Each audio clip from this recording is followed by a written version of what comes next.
This tutorial was created to help out beginners who are new to my digital kits and junk journals to learn how to create a cute little journal like this one in about an hour.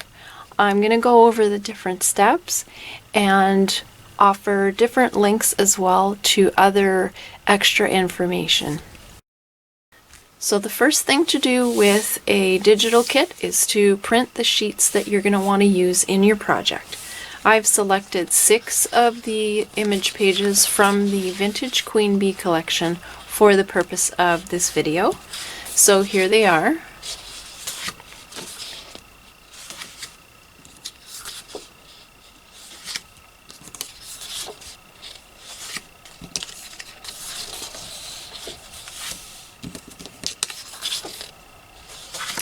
And then in this collection there was also a cover image as an option, and so I printed this one on a different paper that has a bit of a texture to it, and an inside cover image as well. One thing you can do with your digital images is you can print them on both sides of your paper. So for example, if you wanted to print this image on one side and this one on the other, then you need to understand your printer and how you feed your pages in and how to flip them over and put them back into the paper tray. So this varies depending on the printer model and brand that you have. So in a lot of cases you would print this way and your image would come out like that. So you would simply have to flip your sheet over this way and your image would come out the right way. Now in this case, what I did was I printed a very light coffee stained pattern that has lines on it. And that's what I wanted on the back side of my pages.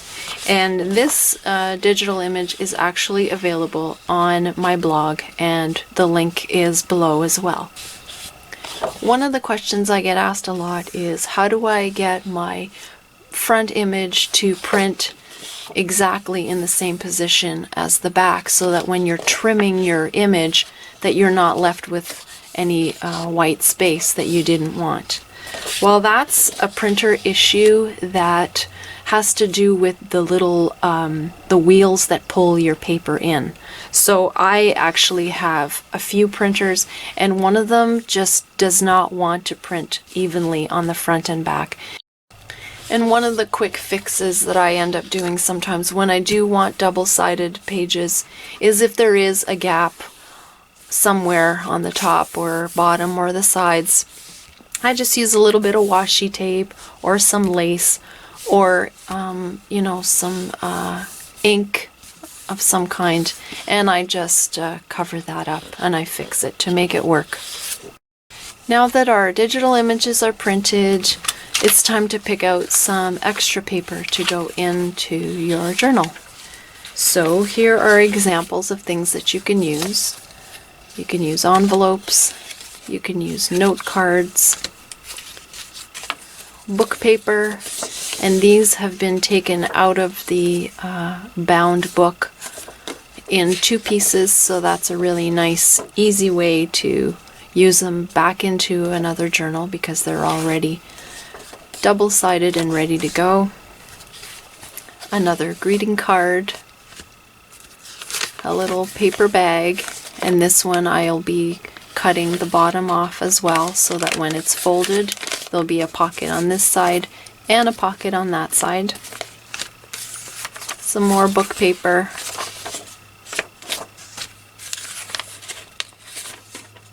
This is dictionary paper. Some ledger pages. And I've just distressed them slightly with a little bit of ink sprays that I sprayed on a craft mat, and then I just smushed my page around like this with a bit of water and ink spray. This is just some plain cardstock. I did the same thing with a craft mat and some ink. I crumpled up my paper and then flattened it to dry. And some more ledger paper. So what you're getting in this type of journal is a combination of some digital images that you've printed and some junk. I'm going to show you the easiest file folder cover that you can make using one of these hanging folders. These are the wider ones, they're almost 15 inches wide, and I really like using these for the smaller 5x7 or 4x6 mini journals because you can actually do so much with just one side of the file folder. So to know what size you need to cut your file folder at, you're going to take your largest journal page and you're going to cut this file folder to be 1/4 inch taller, 1/4 inch taller here, and 1/4 inch wider here. So you're going to need an extra 1/2 inch on the height and an extra 1/4 inch on the width. And if that leaves you with some extra here, you can do like this. Instead of cutting it off and wasting it, you can fold it over and have some inside pockets like this. Now I often choose with my file folders to reinforce the crease here because over time it does get thinner and it wears. So what I've done is I've put my duct tape on the inside of the crease and I just overlapped it a little bit on the bottom and the top here. And that's going to get covered up with lace and the digital images that I'm going to glue on the front and back. So I'm not concerned about that. Now these images are going to get butted up almost to the edge, and I'm just going to leave about 1/8 of an inch all around here, and I'm not going to be concerned about how wide I'm left with here because I'm going to use some lace like that. For the inside image, I've actually cut it so that I can have a piece of it on the pocket part and a piece on the plain inside part. And I've measured it so that there's a 1/8 of an inch of the file folder still showing as an outline. Now I'm almost ready to glue my pockets closed, but the reason I left them open is because I want to do a vertical elastic closure, and I'll show you how I do that. I like using vertical elastic closures on these covers because having a back pocket like this allows me to hide where I tie off the elastic cord.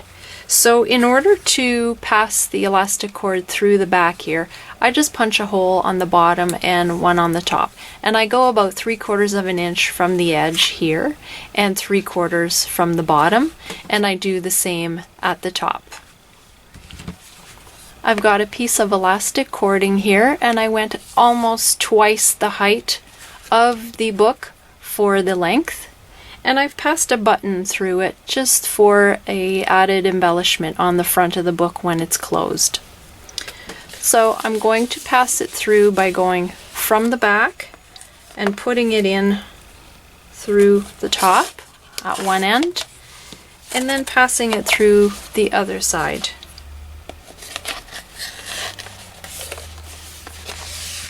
And then I just go in like that, and I tie a knot, and I won't tie it very tight so that I can test out my elastic to see if it's going to be too loose or too tight. So I'm going to have to guess here because I haven't gotten the signature sewn in yet. And I'm just giving it a little bit of play here to see if this is going to work. And I might actually loosen it just a tad, and then I think it'll be perfect.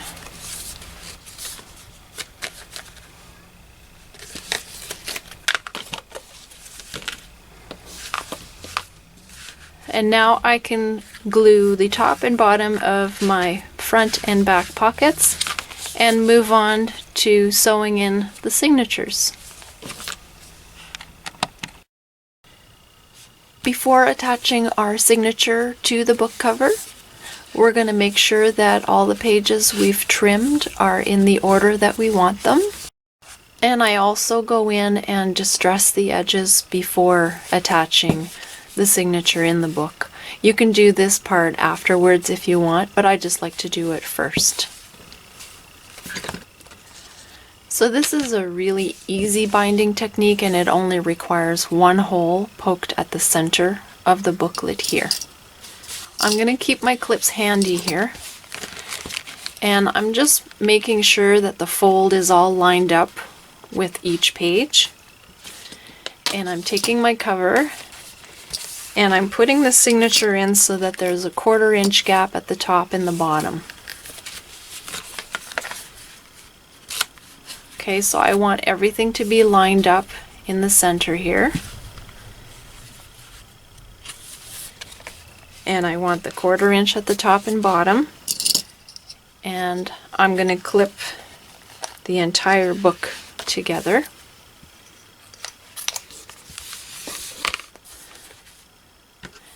And this is where I'm going to poke my hole, and I'm just going to eyeball it. You can use a ruler and go dead center if you like, but I'm just going to eyeball this. And this is just an inexpensive awl that I got on eBay. You can get these in the craft stores as well. If you don't have one of these, you can use a large nail. So I'm just going to poke my hole through the entire book.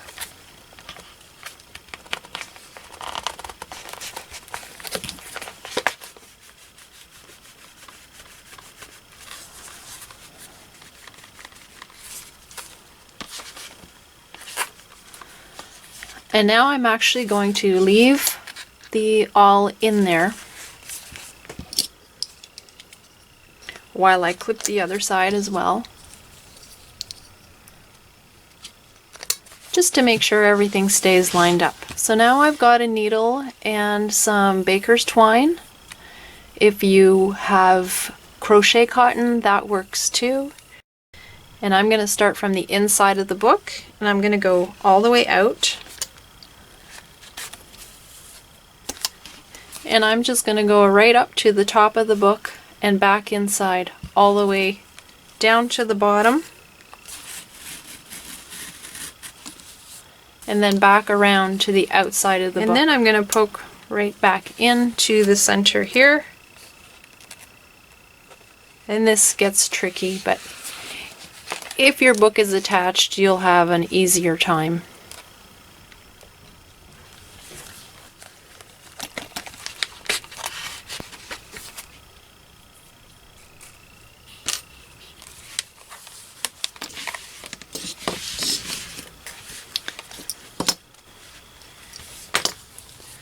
When you tie off, you make sure you have a string on either side of the one that goes across the center here.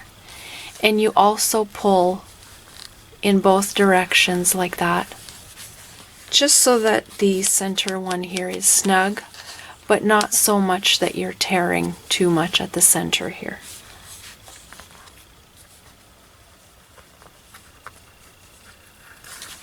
Then you can do a double or a triple knot.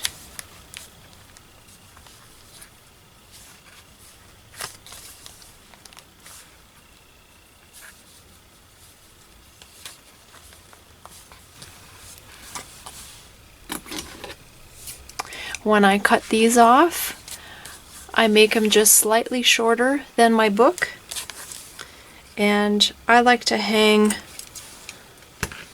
a few hearts on the ends of these just as a decorative element.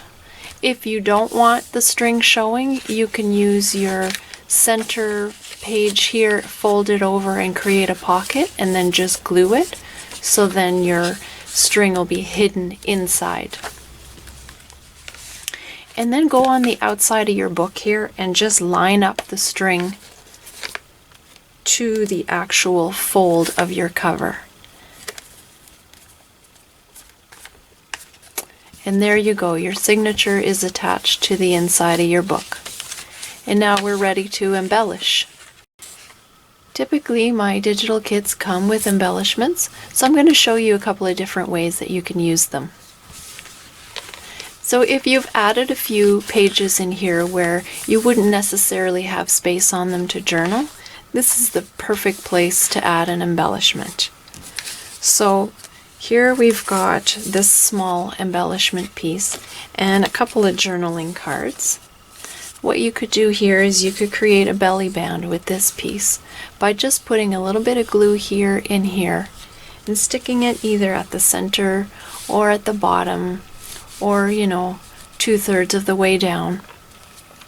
And being that it's glued here and here, your cards would slide in nicely and they would stay in there. And if you wanted it to be more of a pocket, then you would just add glue on the bottom. Some of the other things that I like to add in my kits are just ephemera pieces. And there are just so many different ways to use these, but one way would be this ticket, for example, could be made into a tag where you add a string or a ribbon on it and you could journal on the back, or you could create a tuck spot with this. So you could add just a little bit of glue on the edge here, or you could stitch it into your journal before you sew in your signatures. Just stitch along the edge here, and this would create a tuck spot. So you could stick some journaling cards in there and they won't fall out. You could also make a corner pocket with something like this, where you add your glue on the side and the bottom, and again you would have a spot for a card. Something else you can do is add a doily and one of these and just decorate. Or you can again create a tuck spot by folding your doily in half and folding this circle in half and creating a tuck spot along the side of a page this way. Something else that most of my kits have are pockets, and they're different shapes and sizes, and they have accompanying tags. So I've got a tutorial that shows how to assemble these, but basically you trim around the edges, fold and add glue, and your pocket is assembled. And one way you can use these is, again, you can stick them inside a belly band or tuck them into a corner pocket or tuck spot, or you can glue the pocket straight onto a page. So I really hope this short tutorial was helpful to you. Don't be afraid to try out different things. You can always try again. If you have any questions at all, let me know and I'm happy to help. So thanks for watching and happy crafting!